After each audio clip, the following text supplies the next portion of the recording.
In the summer of 49 before Christ, servants discovered the lifeless body of Nefertari floating face down in the royal baths of Alexandria's great palace.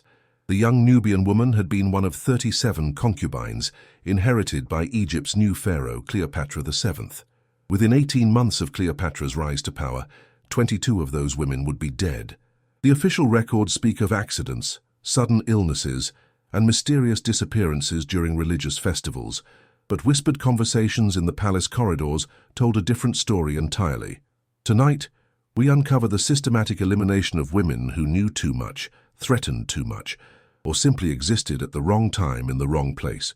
Before we dive into the blood-soaked halls of the Ptolemaic palace, tell me in the comments where in the world you are listening from, and don't forget to subscribe for more untold stories from ancient history, because what happened behind the golden walls of Alexandria reveals a side of Cleopatra that history has carefully buried beneath layers of romantic legend and political propaganda. The Great Palace of Alexandria, in 49 before Christ, was a sprawling complex of marble corridors, hanging gardens, and ornate chambers that housed not just the royal family, but an entire ecosystem of power, intrigue, and survival.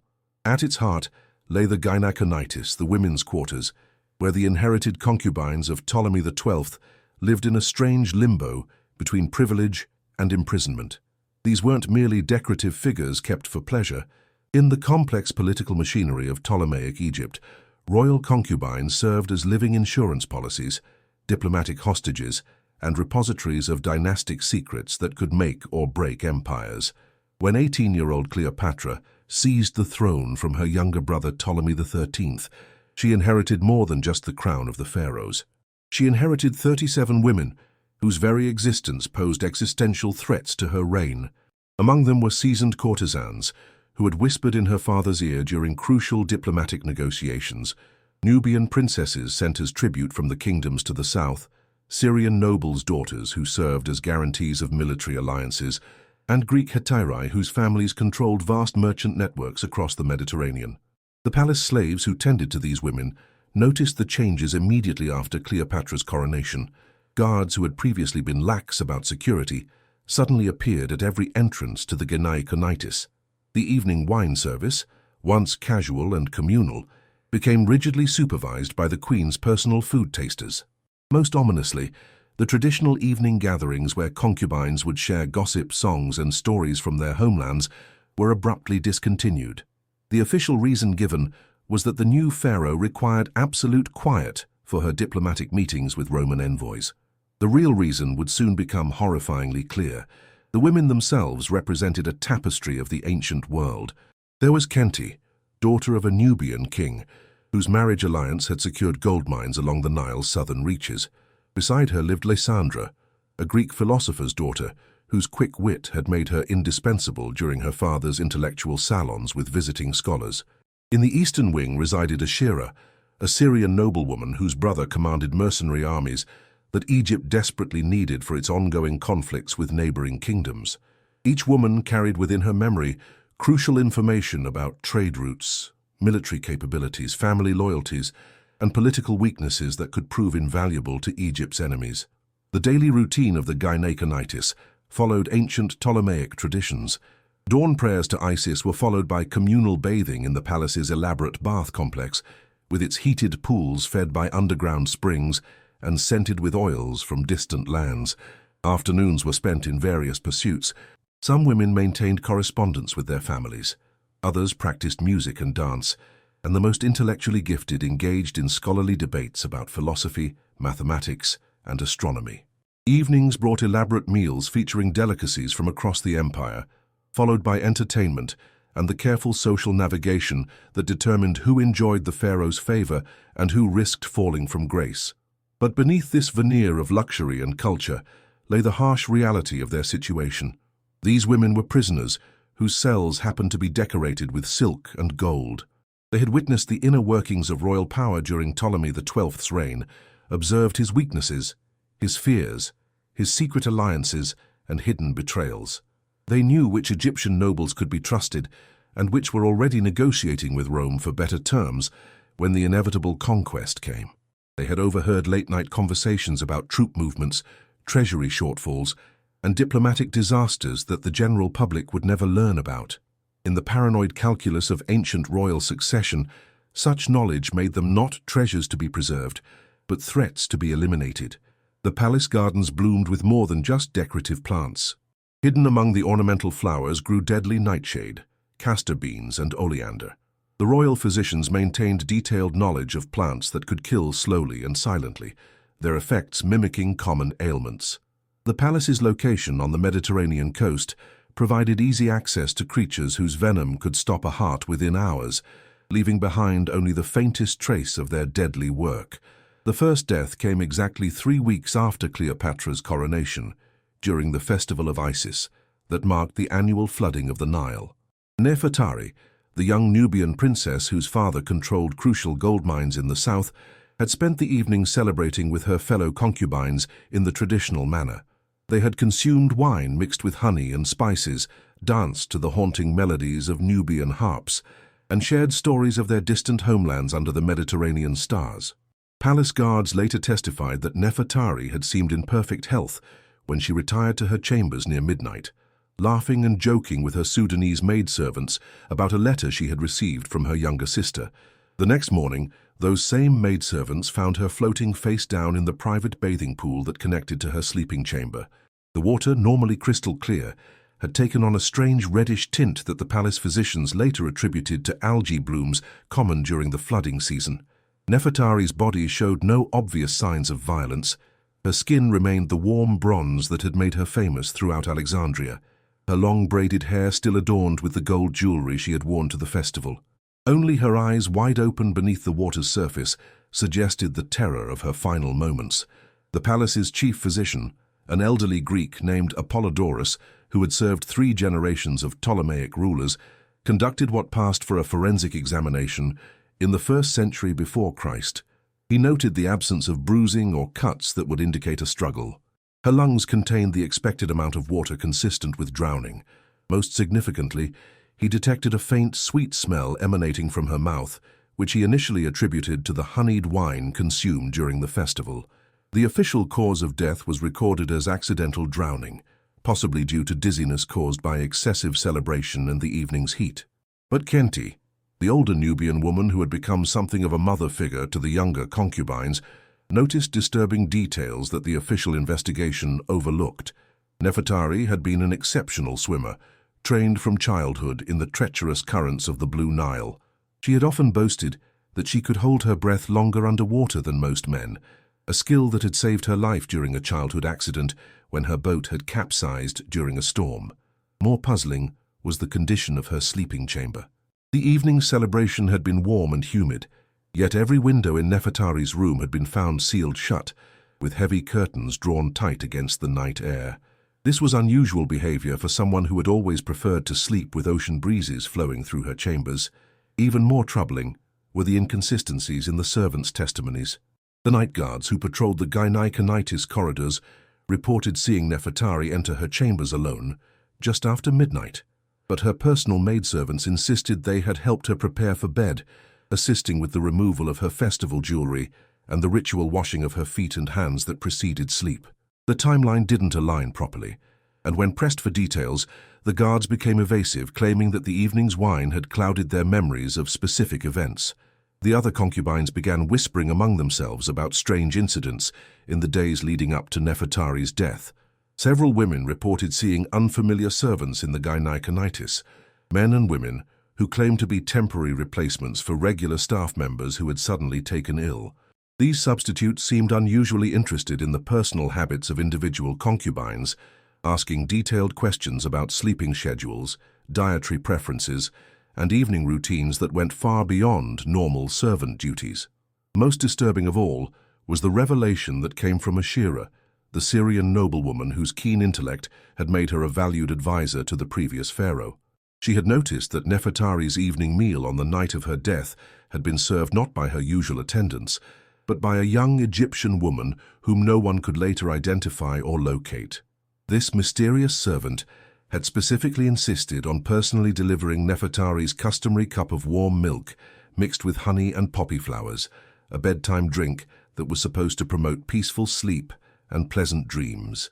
When Kenty attempted to investigate further, asking pointed questions about the unidentified servant and the inconsistencies in the official account, she was summoned to a private meeting with Apollodorus, the palace physician. He informed her, with obvious discomfort, that Queen Cleopatra had personally reviewed the circumstances of Nefertari's death and was satisfied that it had been a tragic accident. Any further speculation or investigation would be considered an insult to the royal judgment and could result in severe punishment. The clear implication was that the matter was closed and that continuing to ask questions would put her own life in danger.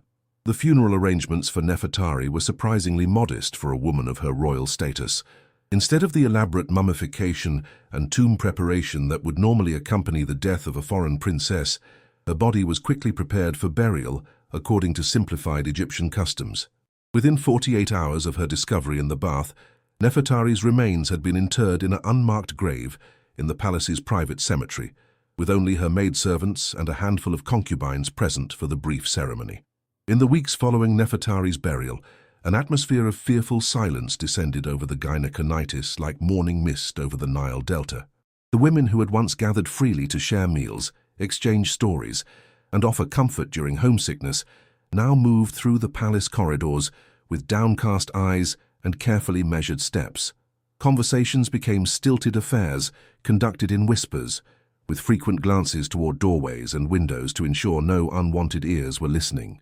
The spontaneous laughter and music that had previously filled the women's quarters disappeared entirely, replaced by a tension so thick it seemed to press against the walls themselves. Kenty, despite her promise to cease investigating Nefertari's death, couldn't shake the feeling that they were all living on borrowed time. As the most senior concubine remaining from the previous pharaoh's reign, she had witnessed the brutal efficiency with which the Ptolemaic dynasty eliminated perceived threats. She remembered the palace purges that had followed previous succession crises, when entire families of potential rivals had vanished overnight, their names scratched from official records as if they had never existed. The systematic nature of these eliminations wasn't random violence, but calculated political strategy designed to consolidate power and eliminate future challenges to royal authority. The other women began coming to Kenty privately, sharing observations and fears they dared not voice publicly. Lysandra, the Greek philosopher's daughter, reported that her evening meals had begun arriving later than usual, delivered by servants who seemed nervous and refused to make eye contact. The wine she received had a slightly different taste than before, with an underlying bitterness that reminded her uncomfortably of the medicinal herbs her father had used to treat various ailments. When she mentioned this to the kitchen staff, they claimed ignorance and suggested that her palate might be affected by grief over Nefertari's death. Ashira discovered that letters from her family in Syria had stopped arriving entirely, despite her brother's promise to write weekly with news of political developments along the eastern frontier. When she inquired about the missing correspondence, palace officials explained that heightened security concerns had necessitated more thorough screening of all foreign communications. Some letters might be delayed for weeks or months, while scribes translated and analyzed their contents for potential threats to Egyptian security. The explanation was plausible enough, but Ashira noticed that concubines from other regions were receiving their mail with normal frequency. More ominous were the subtle changes in palace routine that seemed designed to isolate individual women from the group. Evening meals, previously served communally in the main dining hall, were increasingly delivered to individual chambers, with explanations about various minor illnesses, scheduling conflicts, or special dietary requirements. This fragmentation made it impossible for the women to verify each other's well-being or to coordinate any form of resistance against whatever fate awaited them. The palace gardens, once open to all residents during daylight hours, became subject to strict scheduling that ensured concubines rarely encountered each other during their permitted walks. Guards explained that the new queen preferred a more organized approach to palace activities, but the practical effect was to prevent the formation of alliances or the sharing of information that might threaten royal security. Women who had previously consoled each other during difficult moments now found themselves facing their fears and uncertainties alone. Sleep became elusive for most of the concubines as they lay awake listening for footsteps in the corridors, wondering if each night might be their last. Some reported dreams filled with images of drowning, of hands pushing them beneath dark water, while voices whispered about the necessity of sacrifice for the greater good of Egypt. Others experienced waking nightmares, where they imagined tasting poison in their food, or feeling invisible eyes watching their every movement through hidden passages in the ancient walls. The palace's medical staff seemed to be preparing for something significant. Servants reported seeing physicians stockpiling various herbs and compounds in rooms adjacent to the gynaeconitis. Some of these preparations had the appearance and smell of embalming materials, though palace officials claimed they were simply updating medical supplies that had deteriorated during the recent political upheaval. Apollodorus, the chief physician, was observed in lengthy consultations with botanical experts from the palace gardens, discussing the properties of various plants in hushed tones that suggested more than routine medical interest. Letters and personal belongings began disappearing from the concubines' chambers without explanation.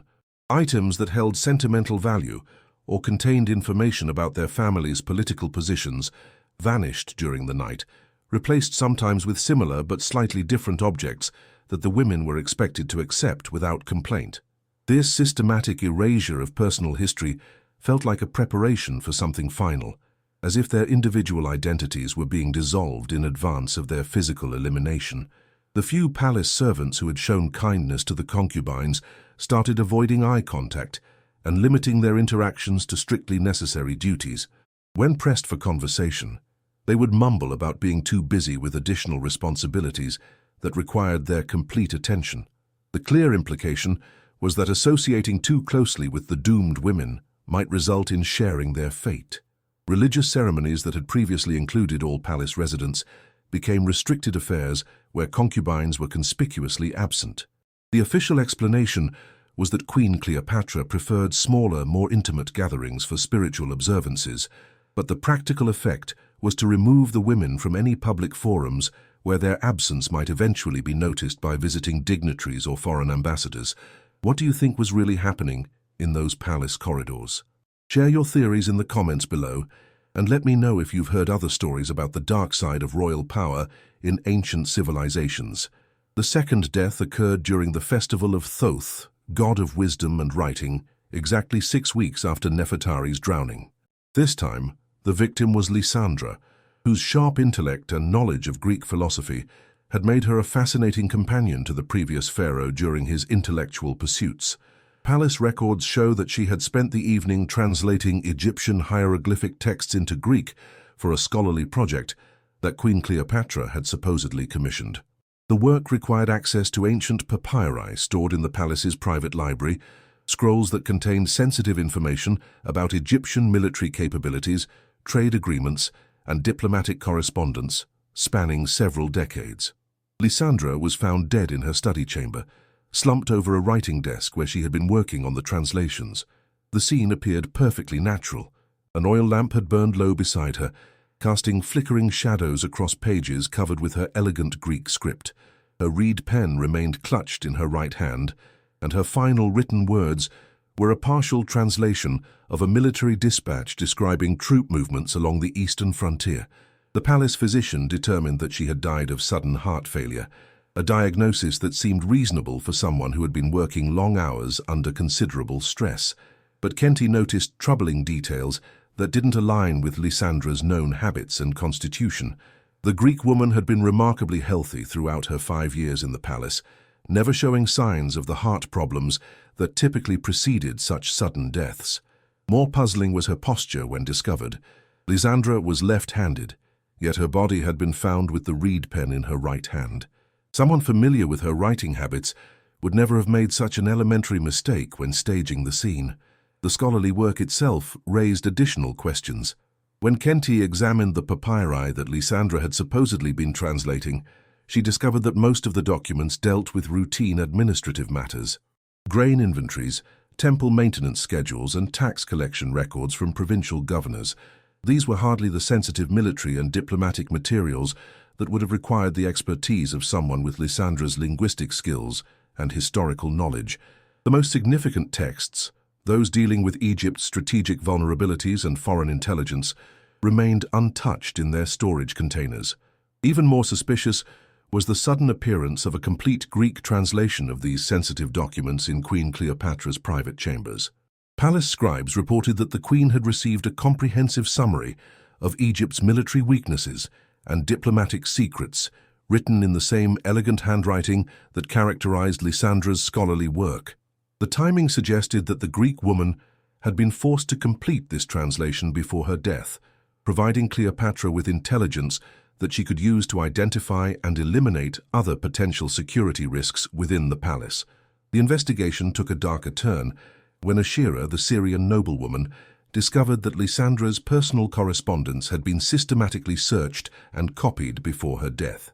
Hidden beneath loose floorboards in Lysandra's chamber were drafts of letters she had never sent, messages to her family in Athens that described palace routines, guard schedules, and the personal habits of Queen Cleopatra herself. These letters revealed that Lysandra had been far more observant and politically aware than she had ever let on, gathering intelligence that could have been invaluable to Egypt's enemies if it had reached the wrong hands.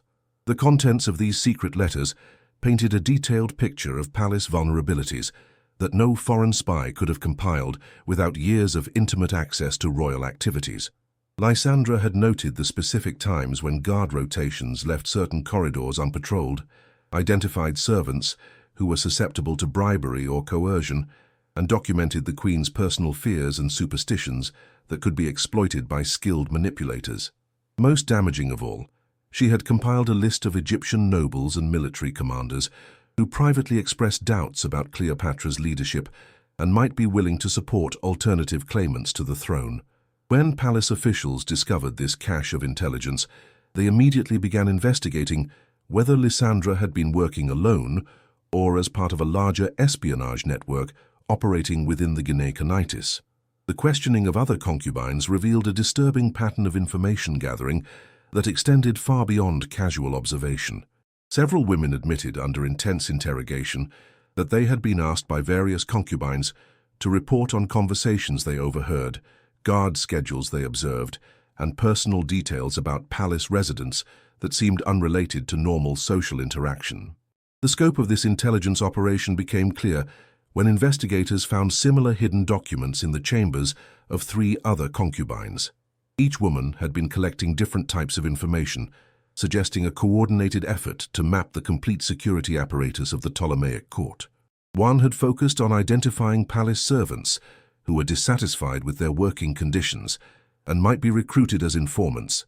Another had documented the personal relationships and rivalries among Egyptian nobles who visited the palace for official functions. A third had maintained detailed records of Queen Cleopatra's daily schedule, noting patterns of behavior that could be used to predict her movements and activities. The discovery of this spy network created a crisis that threatened the very foundation of royal security. If the concubines could organize such an effective intelligence operation while supposedly confined to the Gynaeconitis, what prevented them from coordinating assassination attempts, communicating with foreign enemies, or organizing internal rebellions among palace staff? The paranoid logic of royal survival demanded immediate and decisive action to eliminate not just the identified conspirators, but anyone who might have been exposed to their activities or influenced by their seditious ideas. Queen Cleopatra's response was swift and merciless. Within hours of discovering Lysandra's secret correspondence, palace guards began conducting thorough searches of every chamber in the Gynaeconitis.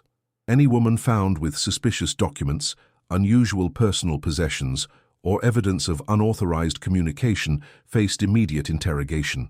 The questioning sessions, conducted in the palace's underground chambers, employed methods of persuasion that left participants unwilling to discuss their experiences, even with their closest companions. The atmosphere of trust and mutual support that had previously sustained the concubines through their captivity evaporated completely as suspicion and fear took hold. Women who had shared meals, secrets, and emotional comfort now viewed each other as potential threats to their survival.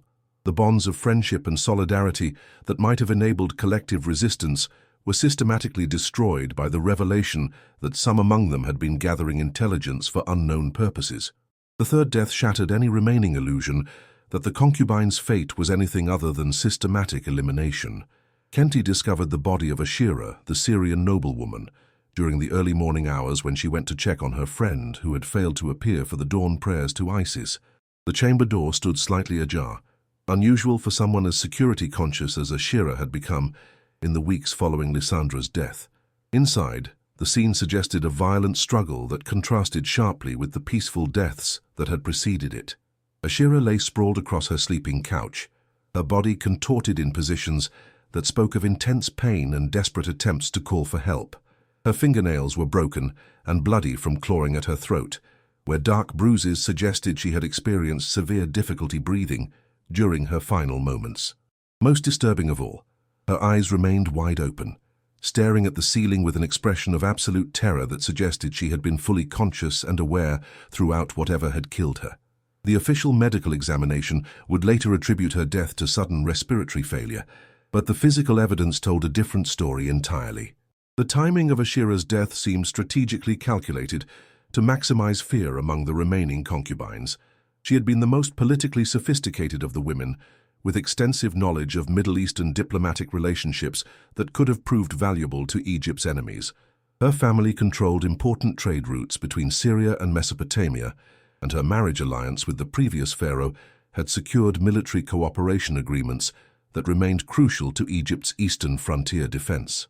More significantly, she had been asking increasingly pointed questions about the circumstances surrounding the previous deaths, and had begun organizing the surviving concubines into a loose support network that might have enabled coordinated resistance. The physical evidence in Ashira's chamber suggested that her killer had intimate knowledge of the palace layout and security procedures. Despite the violent nature of her death, no guards reported hearing screams or sounds of struggle during the night. The windows in her chamber remained locked from the inside, and the door showed no signs of forced entry. Her personal belongings appeared undisturbed, ruling out robbery as a motive. Most puzzling of all, her evening meal remained half-finished on a small table beside her bed, with no evidence of poisoning or tampering that might explain her sudden illness. The investigation revealed that Ashira had spent her final evening writing letters to her family in Syria, correspondence that disappeared completely before palace officials could examine its contents. Her personal maidservants, when questioned about these missing letters, claimed ignorance about any written communications, and suggested that grief and fear might be affecting Kenti's memory of recent events. This systematic denial of evidence that multiple witnesses had observed became a disturbing pattern that extended throughout the palace staff. More ominous developments emerged when the surviving concubines attempted to discuss their deteriorating situation. Conversations about their safety, their suspicions about the deaths, or their fears about the future were consistently interrupted by palace servants who appeared with urgent tasks that required immediate attention. These interruptions seemed too frequent and well-timed to be coincidental, suggesting that their private discussions were being monitored by hidden listeners who could summon assistance whenever sensitive topics arose. The systematic isolation of individual concubines accelerated dramatically after Ashira's death. Women who had previously shared chambers were relocated to separate quarters for various administrative reasons that prevented them from coordinating their observations or supporting each other emotionally. Meal schedules were staggered so that no two concubines ate at the same time, eliminating opportunities for group discussions that might reveal patterns in the killings or organize collective resistance. Even their permitted visits to the palace gardens were scheduled individually, ensuring that they remained alone with their fears and suspicions. Palace physicians began conducting mandatory health examinations for all remaining concubines, ostensibly to prevent the spread of whatever illness had been killing their companions. These medical consultations involved detailed questioning about physical symptoms, dietary habits, sleep patterns, and mental state that seemed more like intelligence gathering than legitimate health care. The physicians showed particular interest in identifying women who suffered from insomnia, anxiety, or depression, conditions that might make them more susceptible to accidents or sudden medical crises. The most terrifying development was the appearance of new servants throughout the gynaeconitis, individuals who claimed to be temporary replacements for regular staff members who had been reassigned to other duties within the palace. These substitutes demonstrated unusual familiarity with the personal habits and preferences of individual concubines, knowledge that could only have come from extensive surveillance and preparation. Their presence created an atmosphere of constant observation that made private conversation impossible and eliminated any sense of personal safety or privacy. Letters from family members ceased arriving entirely for all the remaining concubines, despite previous regular correspondence that had provided emotional support and news from their homelands. Palace officials explained that increased security measures required more thorough screening of foreign communications, but the complete cessation of mail suggested a more systematic effort to cut the women off from outside contacts who might investigate their disappearances or deaths. The few palace servants who had previously shown kindness to the concubines began avoiding eye contact and limiting their interactions to absolutely necessary duties. When directly approached with questions or requests for assistance, they would mumble apologies about being too busy with additional responsibilities to engage in conversation. The clear implication was that associating with the doomed women had become dangerous for anyone who valued their own survival. Religious ceremonies that had traditionally included all palace residents became restricted events where concubines were conspicuously absent. The official explanation was that Queen Cleopatra preferred smaller, more intimate gatherings for spiritual observances, but the practical effect was to remove the women from any public forums where their eventual absence might be noticed by visiting dignitaries or foreign ambassadors who might ask uncomfortable questions about their fate. The surviving women began experiencing disturbing dreams and waking hallucinations that suggested their food or drink might be contaminated with substances designed to affect their mental state. Several reported seeing shadowy figures moving through their chambers during the night, though guards insisted that security patrols had observed nothing unusual. Others described hearing whispered conversations in languages they couldn't identify, discussions that seemed to be planning their individual eliminations in elaborate detail. Hit that like button if this story is keeping you on the edge of your seat, and share it with anyone fascinated by the dark secrets of ancient power. Because what we're about to discover will change everything you thought you knew about Cleopatra's rise to absolute control. The systematic elimination of the concubines reached its horrifying climax during the Festival of Opet, when Queen Cleopatra herself made an unprecedented visit to the Gynaeconitis to address the surviving women personally. Only 12 of the original 37 concubines remained alive, and their haggard faces reflected months of terror, sleepless nights, and the constant expectation of death. Cleopatra arrived flanked by her personal guards and accompanied by Apollodorus, the palace physician, whose medical examinations had provided convenient explanations for each mysterious death that had preceded this moment. The Queen's appearance was calculated to project both divine authority and personal accessibility.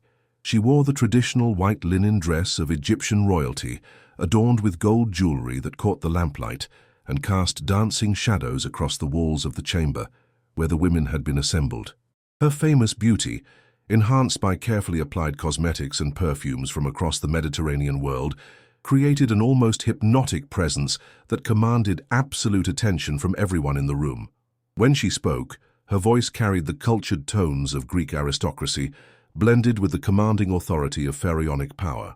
"My sisters," Cleopatra began, using a term of familial intimacy that felt obscene given the circumstances, "we gather tonight to address the tragedies that have befallen our palace family in recent months.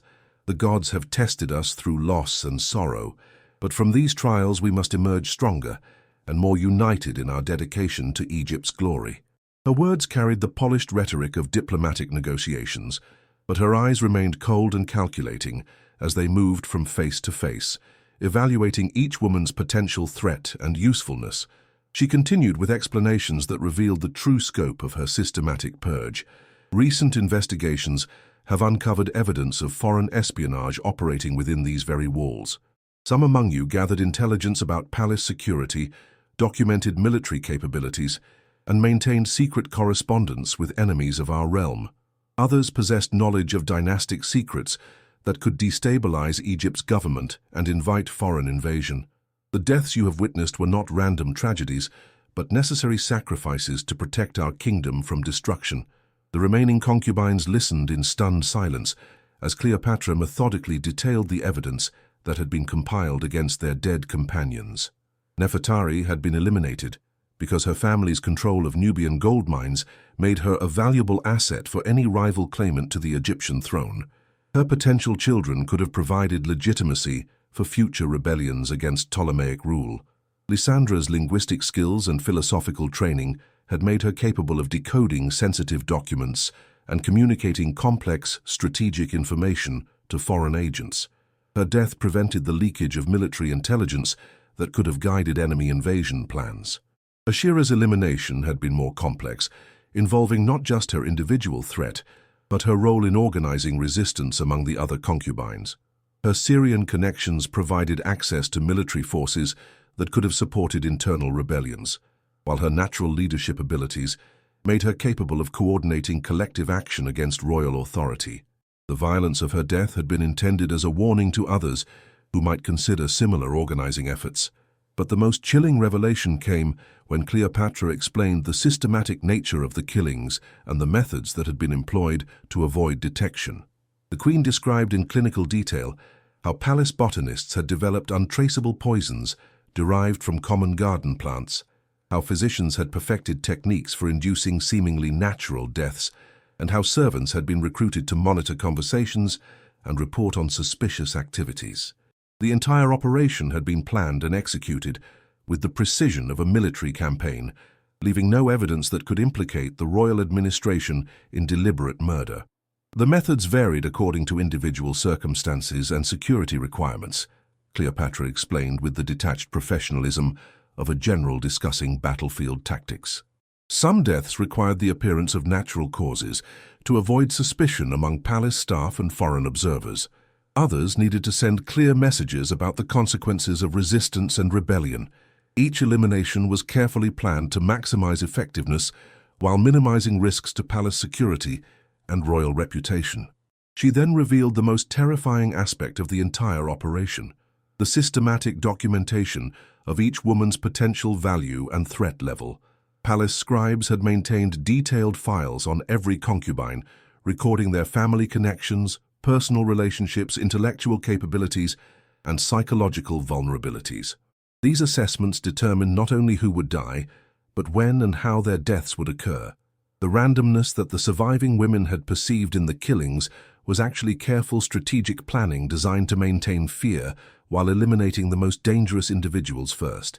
The Queen's revelation extended beyond the concubines themselves to include their families and supporters.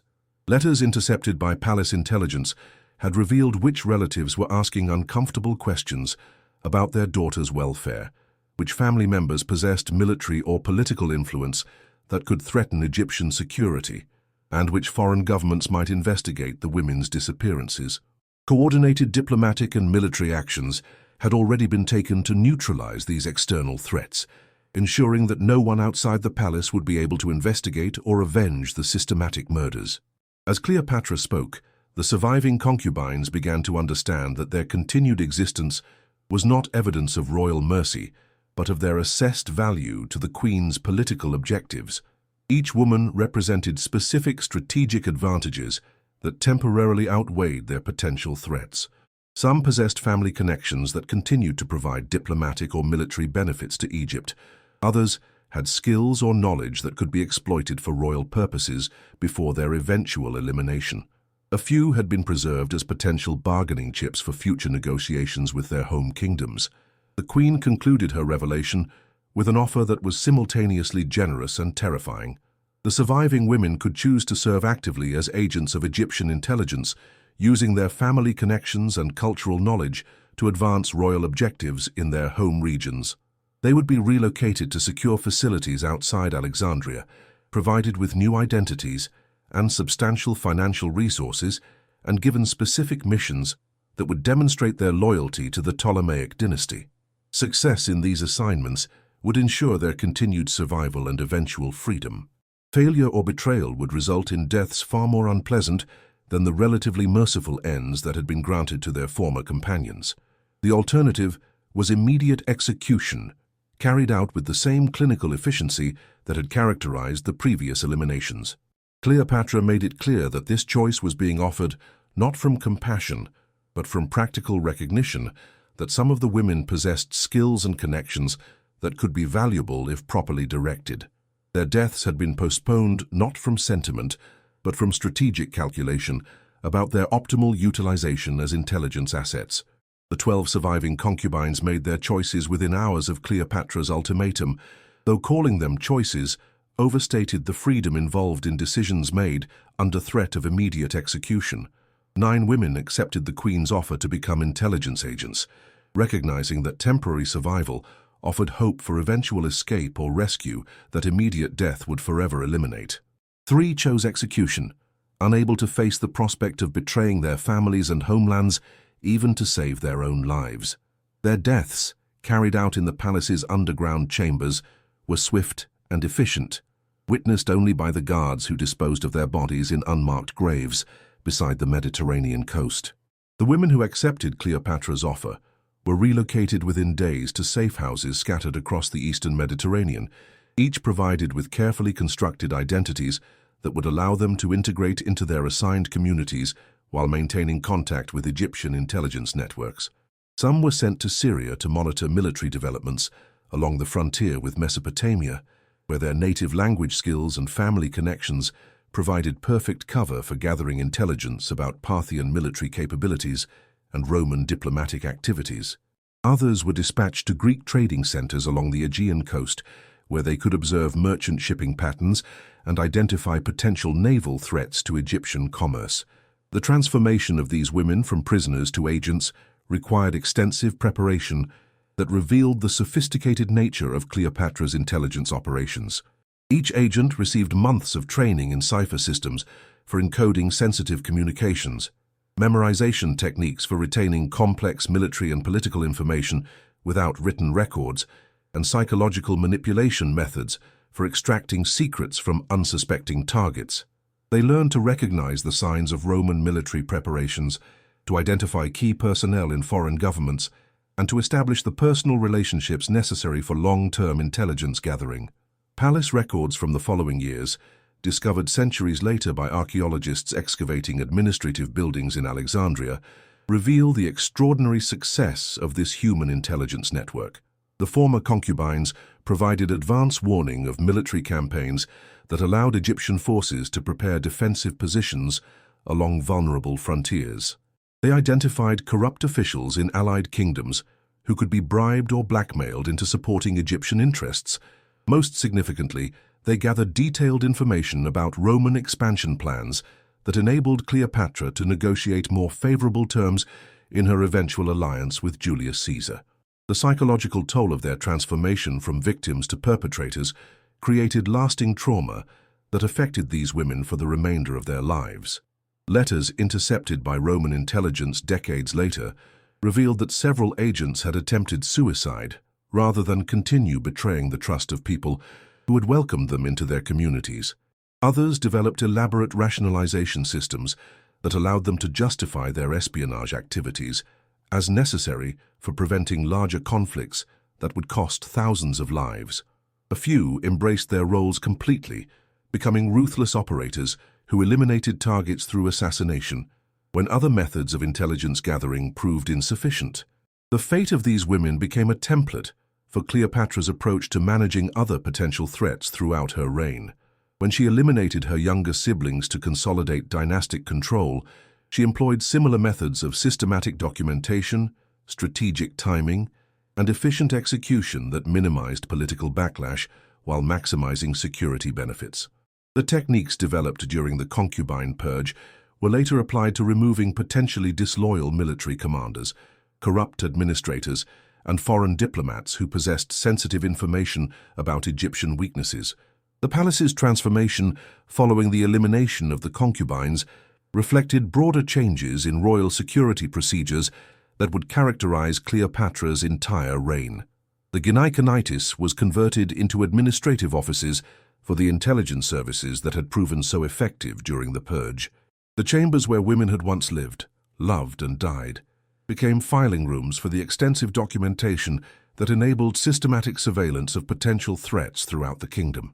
The baths where Nefertari had drowned were filled with sand and converted into secure storage areas for the most sensitive intelligence materials. Archaeological evidence from recent excavations suggests that similar purges occurred periodically throughout Cleopatra's reign, targeting different groups that posed potential threats to royal authority. Merchant families with extensive foreign contacts, religious leaders who commanded popular loyalty, and military veterans who remembered alternative claimants to the throne all faced systematic elimination when their usefulness no longer outweighed their potential dangers. The methods pioneered during the Concubine Massacre became standard operating procedures for maintaining absolute control over Egyptian society. The broader historical impact of these killings extended far beyond the immediate victims to influence diplomatic relationships throughout the ancient Mediterranean world. Foreign governments learned that sending women as diplomatic hostages to the Egyptian court was tantamount to signing their death warrants, leading to fundamental changes in how international alliances were negotiated and maintained. The reputation for ruthless efficiency that Cleopatra developed through these early purges became a crucial element in her later negotiations with Roman leaders, who understood that they were dealing with someone capable of extraordinary brutality in defense of her interests.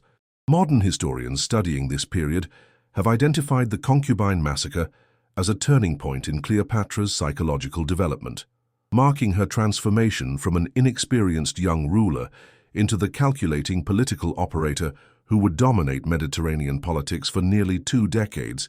The systematic nature of the killings, the sophisticated intelligence gathering that preceded them, and the strategic utilization of survivors as intelligence assets demonstrated capabilities that surprised even experienced Roman politicians who had initially dismissed her as another weak Ptolemaic ruler, dependent on foreign support for survival. The long-term consequences of these actions created ripple effects that continued to influence Egyptian politics long after Cleopatra's death. The intelligence networks established through the concubine survivors provided Rome with detailed information about Egyptian society that facilitated the smooth transition to direct imperial rule following the Battle of Actium. The administrative procedures developed for documenting and eliminating internal threats became part of the bureaucratic inheritance that Rome absorbed when Egypt became a province of the empire. Perhaps most significantly, the precedent established by the concubine purge normalized the systematic elimination of potential rivals that would characterize the later Roman Empire's approach to managing succession crises and internal security threats.